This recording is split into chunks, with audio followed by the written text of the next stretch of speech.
O que faz você pensar que Putin está interessado na paz? Como a Rússia pode proteger a Ucrânia quando está lançando bombas sobre ela?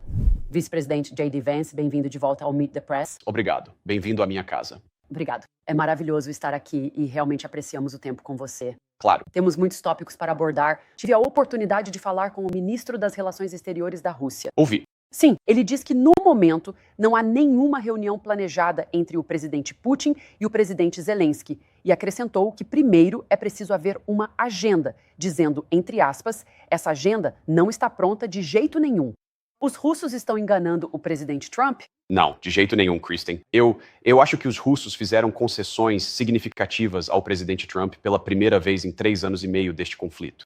Eles realmente têm demonstrado disposição para serem flexíveis em algumas de suas exigências centrais. Eles falaram sobre o que seria necessário para acabar com a guerra. Claro, eles ainda não chegaram completamente lá, ou a guerra já teria acabado, mas estamos participando desse processo diplomático de boa fé. Estamos tentando negociar o máximo possível tanto com os russos quanto com os ucranianos para encontrar um meio termo e parar com as mortes. Acho que o que o presidente tentou fazer aqui foi se engajar em uma diplomacia muito agressiva, muito enérgica, porque essa guerra não é do interesse de ninguém. Não é do interesse da Europa, nem dos Estados Unidos. Não achamos que seja do interesse da Rússia ou da Ucrânia continuar, então vamos continuar insistindo em uma solução diplomática. E um último ponto sobre isso, Kristen. Se você olhar historicamente, sempre que há uma guerra complicada com muita morte e destruição, ela avança aos trancos e barrancos. Existem altos e baixos nas negociações. Às vezes sentimos que fizemos grandes avanços com os russos e, às vezes, como o presidente disse, ele ficou muito frustrado com os russos. E vamos continuar fazendo o que for preciso para realmente encerrar essa situação. Eu não acho que isso vai acontecer da noite para o dia. Acho que vamos continuar avançando, mas no fim das contas, se as mortes vão parar ou não, essa decisão vai depender de os russos e ucranianos conseguirem realmente encontrar algum meio termo aqui. Você fala sobre concessões, os russos rejeitaram a proposta de cessar-fogo. Não há reunião planejada entre Putin e Zelensky e esta semana a Rússia atacou uma fábrica americana na Ucrânia. Havia 600 pessoas dentro no momento. Ninguém morreu. O que faz você pensar que Putin está interessado na paz? Bem, eu não disse que eles cederam em tudo, mas o que eles admitiram é o reconhecimento de que a Ucrânia terá integridade territorial após a guerra. Eles reconheceram que não vão conseguir instalar um regime fantoche em Kiev. Essa era, claro, uma exigência importante no início. E o mais importante, eles reconheceram que haverá alguma garantia de segurança para a integridade territorial da Ucrânia. Novamente, eles fizeram todas as concessões? Claro que não fizeram. Eles deveriam ter começado a guerra? Claro que não deveriam. Mas estamos avançando, Kristen, e o que eu admiro no presidente neste momento é que ele não está perguntando como era há 3 anos e meio. Ele não está, sabe, tentando se concentrar em cada detalhe minucioso de como tudo isso começou há 3 anos e meio. Ele está tentando se concentrar nos detalhes minuciosos do agora, no que as partes discordam, no que concordam e em como construir uma base de um lado para o outro dessa equação para que se possa parar com as mortes. Mas o presidente Trump, você ficou indignado quando soube que a Rússia atacou uma empresa americana sediada na Ucrânia?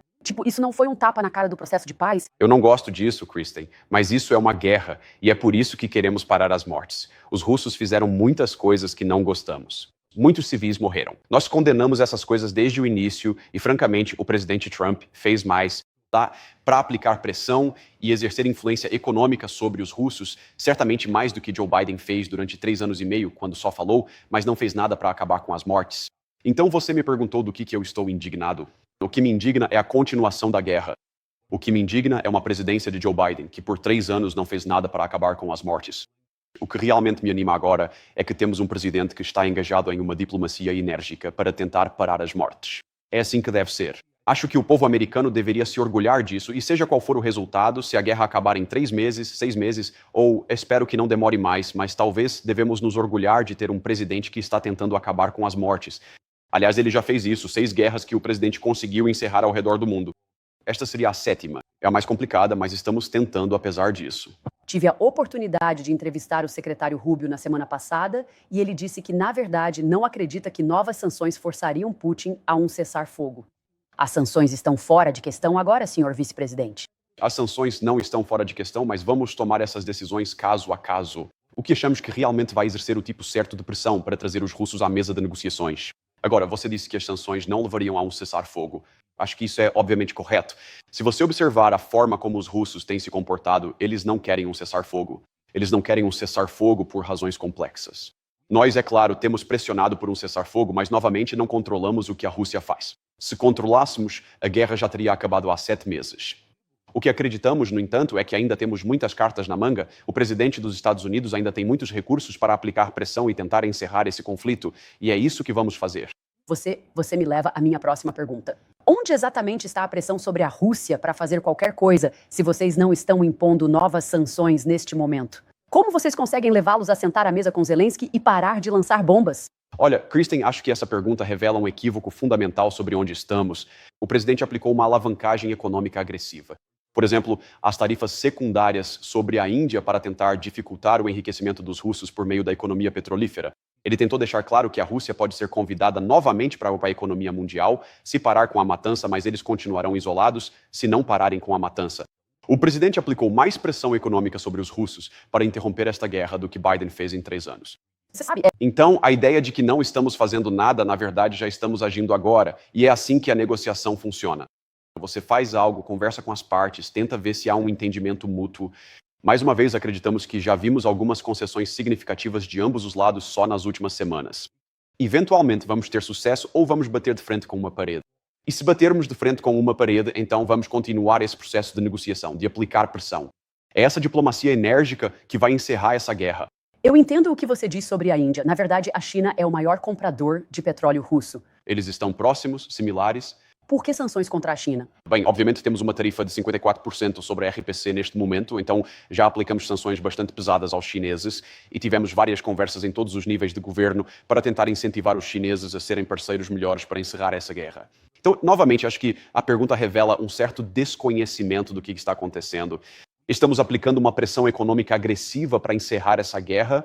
Talvez apliquemos pressão adicional. Talvez, se sentirmos que estamos progredindo, possamos diminuir essa pressão. Esse dar e receber faz parte da negociação que achamos que está funcionando. Ainda não chegou ao resultado final, mas vamos continuar trabalhando nesse processo enquanto pudermos. Só para resumir, como poderiam ser as concessões russas? A única coisa que o presidente Trump está pedindo que a Rússia abra mão é de não invadir toda a Ucrânia? Não, não é isso de forma alguma. É oferecer aos ucranianos o tipo de garantias de segurança que assegurem que o país não será invadido novamente. E isso é realmente, sabe, é por isso que acho que já avançamos bastante, Kristen, mesmo que ainda não tenhamos chegado lá. O motivo pelo qual avançamos bastante é que, fundamentalmente, o desacordo aqui é sobre garantias de segurança versus onde traçar as linhas de batalha na Ucrânia. Então, independentemente de resolvermos essas questões, na verdade já identificamos os 2 pontos críticos, um para os ucranianos, outro para os russos. E eu acho que é aí que está o resultado. Se conseguirmos resolver isso no final, é daí que virá o fruto de um acordo.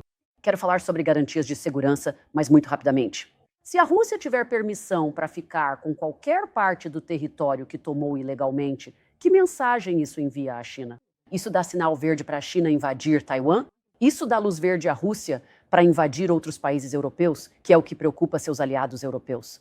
Bem, Antes de tudo, os ucranianos irão, em última análise, tomar a decisão sobre onde traçar as linhas territoriais em seu próprio país. Mas, Kristen, é assim que as guerras acabam sendo resolvidas. Se você voltar à Segunda Guerra Mundial, se voltar à Primeira Guerra Mundial, se olhar para todos os grandes conflitos da história humana, todos terminam com algum tipo de negociação. Na verdade, não somos partes ativas na negociação. Estamos efetivamente mediando. Estamos tentando mediar para que ucranianos e russos cheguem a algum acordo. Se os ucranianos estiverem dispostos a ceder algo em relação ao território que encerre o conflito, não vamos impedi-los. Também não vamos forçá-los, porque não é o nosso país. Estamos tentando desempenhar um papel construtivo. O presidente está tentando desempenhar um papel construtivo para trazer paz à região, mas ele não vai forçar essas partes até atravessarem a porta. Tudo o que ele pode fazer é abrir a porta e pedir que negociem de boa fé. você fala sobre garantias de segurança. Claro. O ministro das Relações Exteriores, Lavrov, discutiu a importância da Rússia fazer parte das garantias de segurança. A Ucrânia diz que isso não é possível. Isso também é um ponto de partida para os Estados Unidos? Como a Rússia pode proteger a Ucrânia quando está lançando bombas sobre ela? Primeiro, não estamos falando sobre garantias de segurança até que a guerra termine. E claro, os russos vão fazer parte da conversa sobre como encerrar essa guerra. Então, obviamente, eles terão algum interesse nisso. Eles vão discutir sobre isso. Isso não significa que eles terão tropas em território ucraniano. Mas como é possível fornecer garantias de segurança de forma razoável sem conversar com os russos sobre o que seria necessário para encerrar a guerra? Então, acho que há um pouco de pessoas falando sem se entenderem. Esta será uma garantia de segurança fornecida por um grupo de nações. Acho que os europeus, obviamente, vão desempenhar um papel importante. acreditamos que há outros países ao redor do mundo que também podem ter um papel relevante. Os russos vão estar envolvidos porque são a parte fundamental para que a matança pare. Novamente, é assim que as negociações acontecem. Esse jogo de dar e receber é uma conversa entre os dois lados. Rapidamente, antes de passar para questões internas para os americanos que assistem, pode garantir que não haverá tropas americanas em solo dessas garantias de segurança? Os presidentes foram muito claros. Não haverá tropas em solo na Ucrânia. Mas vamos continuar desempenhando um papel ativo para garantir que os ucranianos tenham as garantias de segurança e a confiança de que precisam para acabar com a guerra do lado deles. E os russos sentem que podem encerrar a guerra do lado deles. É complicado, Kristen, mas vamos continuar tentando atuar junto a essas partes. Vamos continuar tentando convencer essas partes a conversarem entre si e seguir apostando na diplomacia, porque essa é a única maneira de resolver essa questão. Soubemos que o FBI está revistando a casa do ex-embaixador John Bolton e seu escritório também. Claro. Você pode me dizer por que o FBI está invadindo a casa e o escritório do embaixador Bolton e a Casa Branca foi avisada? Bem, então estamos nos estágios iniciais de uma investigação em andamento sobre John Bolton.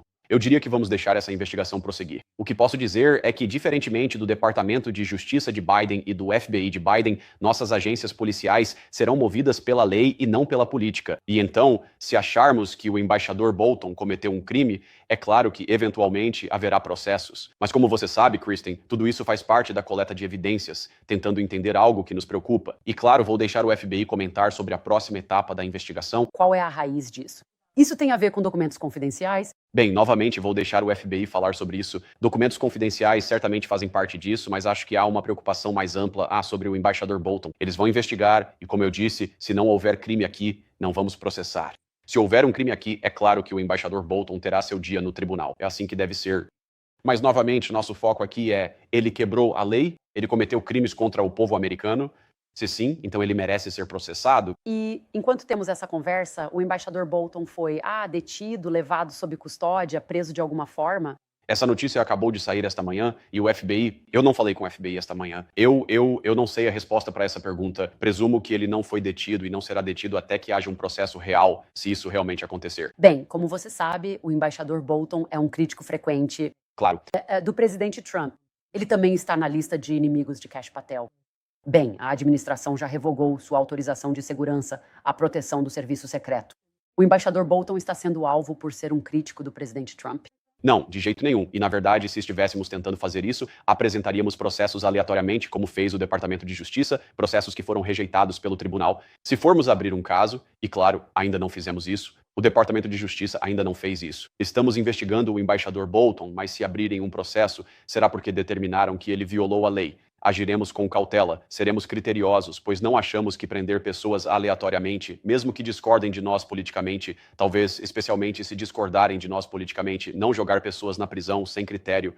Você deve deixar que a lei conduza essas decisões e é isso que estamos fazendo. Mas você sabe, muitas pessoas já analisaram isso e disseram: isso parece muito com retaliação. Isso é retaliação? Bem, quem disse que isso parece muito com retaliação, Kristen? Muitas pessoas que tentaram colocar Donald Trump na prisão por acusações completamente falsas que depois foram rejeitadas por vários tribunais diferentes. Suspeito que, se a mídia e o povo americano permitirem que esse caso realmente se desenrole, se deixarem a investigação seguir como está acontecendo agora, vão descobrir que o que estamos fazendo é ser muito deliberados e guiados pelo interesse nacional e pela lei aqui, e é assim que deve ser. Certo, agora vamos falar sobre algumas questões internas. Esta semana você esteve na Geórgia. Você foi lá para falar sobre e promover aquele grande e belo projeto de lei. E isso também acontece na mesma semana em que os republicanos do Texas aprovaram 5 novas cadeiras republicanas. Ou seja, eles ampliaram o mapa para os republicanos em seu estado. Se a agenda do presidente Trump é tão popular, por que os republicanos precisam adicionar mais cadeiras ao mapa? Bem, antes de tudo, Kristen, você precisa se perguntar: por que os democratas manipularam o desenho dos distritos em seus estados de forma tão agressiva nos últimos 10 a 20 anos?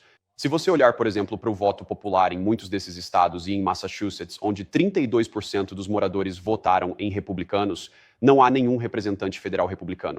Então, o que estamos tentando fazer, francamente, é tornar a situação um pouco mais justa em escala nacional. Os democratas manipularam o desenho dos distritos em seus estados de forma realmente agressiva. Acreditamos que há oportunidades para reagir contra isso, e é basicamente isso que estamos fazendo. E ainda assim, Senhor vice-presidente, vocês conseguiram vencer na Câmara e no Senado em 2024. Por que não podem fazer isso de novo sem adicionar mais cadeiras? Mas essa é uma questão muito importante, Christian. Tínhamos muito menos cadeiras na Câmara do que deveríamos ter. Primeiro, se os democratas não tivessem manipulado agressivamente o desenho dos distritos. E segundo, se imigrantes ilegais não fossem contados no censo para fins de distribuição das cadeiras do Congresso. As melhores estimativas indicam que, por exemplo, a Califórnia tem 5 cadeiras a mais no Congresso do que deveria, porque contam imigrantes ilegais para fins de distribuição de representantes.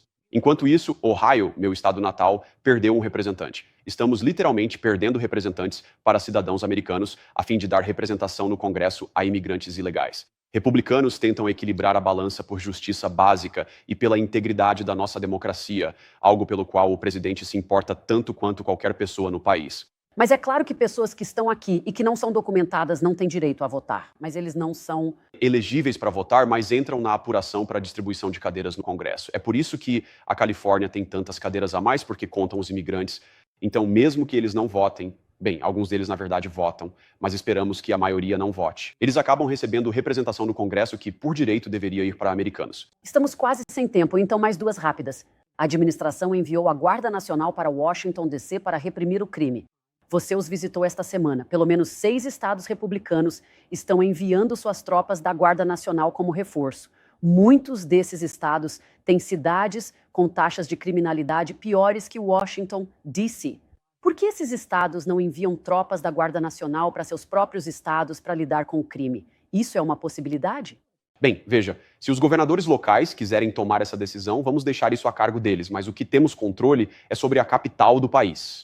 E se você olhar, por exemplo, para a taxa de homicídios em DC, ela rivaliza com algumas das piores cidades, as mais violentas do mundo. Isso é uma vergonha para a nossa nação. Isso é uma vergonha para os moradores de DC que só querem levar os filhos ao parque, caminhar pela Union Station ou levar a família para comer alguma coisa sem serem abordados por um vagabundo ou um criminoso violento. Crime op. Eles deveriam ter esse direito. Embora na capital do país, o crime caiu mais de 35% na capital do país em 10 dias por causa do que Donald J. Trump fez. Então essa missão foi cumprida? Acho que há muito mais que poderíamos fazer. Absolutamente não. Não é missão cumprida. Quando você faz um progresso tão grande em uma semana e meia, acho que é hora de acelerar e tentar tornar DC ainda mais segura. E aqui está a questão, Kristen, nós não precisamos viver assim. Minha mensagem para meus concidadãos aqui em DC ou em todo o país seria que permitir que vagabundos e assaltos à mão armada tomem conta da sua cidade é uma escolha de política. O que o presidente Trump está mostrando é que se você simplesmente der poder às autoridades locais para prender e processar os criminosos, podemos retomar as ruas americanas. Você, como uma família jovem, seja qual for a cor da sua pele, não deveria ter que atravessar a rua porque há uma pessoa louca gritando com seus filhos do outro lado. Você não deveria se preocupar que, ao levar seu filho para jantar às 8 da noite, um assaltante armado vá atacar sua família. Permitir que a ilegalidade tome conta das nossas cidades é uma escolha de política. O presidente fez uma escolha de política diferente. E eu acho que o que ele está mostrando para toda a comunidade americana é que não precisamos viver assim. E essa é a maior lição que virá de DC. É muito importante para DC, mas acho que é ainda mais importante para o país inteiro ver que, se fizermos escolhas melhores, podemos retomar nossas cidades. Aviso para encerrar. Última pergunta, senhor vice-presidente. O Wall Street Journal noticia que Elon Musk suspendeu planos de um partido porque apoia o presidente em 2028. Eu sei que já lhe perguntaram sobre isso. Você disse que não conversou sobre isso com ele. Isso mesmo. Mas você se vê como o futuro aparente do movimento MAGA? Não. Eu me vejo como um vice-presidente que está tentando fazer um bom trabalho para o povo americano, Kristen. E se eu fizer um bom trabalho, e se o presidente continuar tendo sucesso, como eu sei que ele terá, a política se resolverá sozinha. Podemos atravessar essa ponte quando chegarmos lá, mas tivemos uma eleição há apenas 7 meses. Acho que sou como a maioria dos americanos e já estou cansado de falar sobre política depois de uma grande eleição geral. A próxima eleição que importa não é a de 2028, é a de 2026. Então, antes de falarmos sobre qualquer coisa que esteja a 3 anos e meio de distância, vamos dar um tempo na política e focar em governar o país. E quando voltarmos a falar de política, será para focar nessas eleições de meio de mandato. Você já teve alguma conversa com o presidente Trump sobre ele passar o bastão para você? Como você sabe, o presidente fala sobre tudo. E se está nas notícias, o presidente e eu já discutimos isso, mas acho que o presidente está focado em fazer um bom trabalho para o povo americano. Ele quer que eu esteja focado em fazer um bom trabalho para o povo americano. É isso que continuarei fazendo. E, novamente, se cuidarmos dos nossos deveres, se a América estiver mais segura, mais próspera, se os jovens puderem comprar uma casa, se realmente trouxermos paz para todas essas regiões do mundo, o que já avançamos bastante, a política se resolverá sozinha. Bem, quero respeitar seu tempo. Obrigado, senhor vice-presidente. Agradeço muito. Que bom ver você também. Obrigado.